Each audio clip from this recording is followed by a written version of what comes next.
Into the rise in electric bills and how offshore wind investments play a role. Eversource lost billions of dollars in offshore wind projects over the last few years. And Channel 3 consumer investigative reporter Cassidy Williams joins us now to explain what happened here. Cassidy.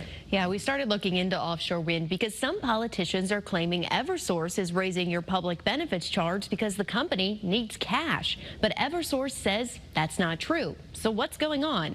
The IT wanted to find out.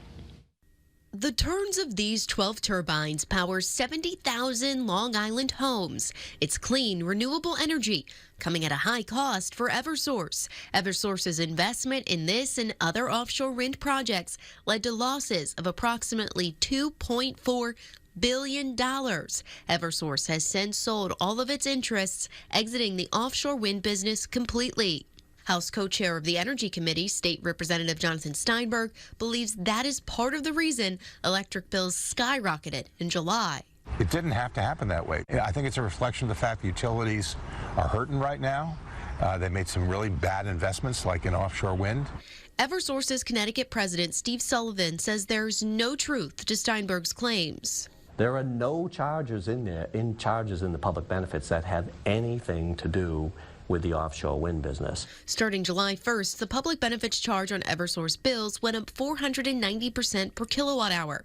That charge is partially a catch-up for electric bills not paid during the pandemic, but the majority of the rate hike is to pay for the state's requirement to purchase power from the Millstone nuclear power plant. By May, Eversource should be paid back for all of that.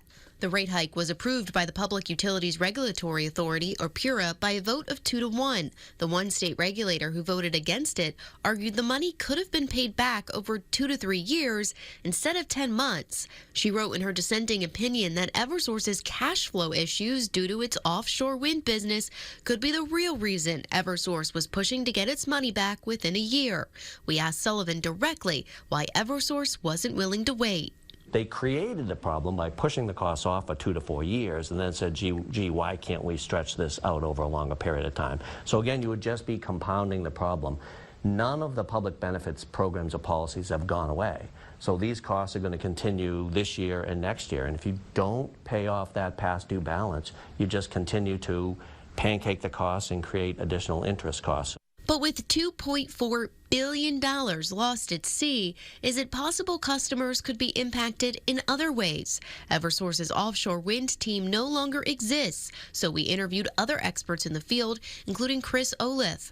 She's the executive director of the Special Initiative on Offshore Wind, an independent organization that advocates for offshore wind construction. I think it was a blip in the development cycle and something we hope Eversource will continue to do in the future. But the projects are continuing as planned. It's true their projects are moving forward without Eversource, and Olith explains building wind turbines is expensive. Add in the unexpected increase in the cost of raw materials and rising interest rates, Eversource wasn't the only company to lose money.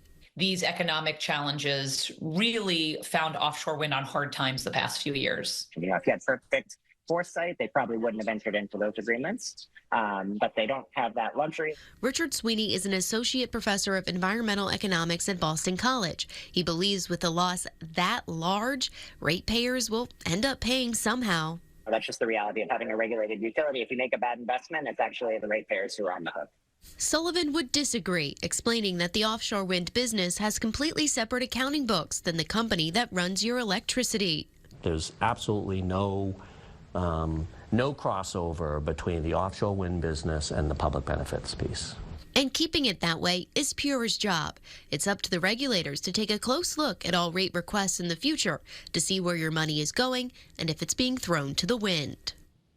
Now, not everyone in the state is an Eversource or United Illuminating customer. There are 7 towns in Connecticut that have what's called municipal power, and it's consistently cheaper than Eversource or UI. So how do these towns do it? We have that part of the story on Monday. For the IT, Cassidy Williams, Channel 3 Eyewitness News. All right, very interesting, Cassidy. Thank you.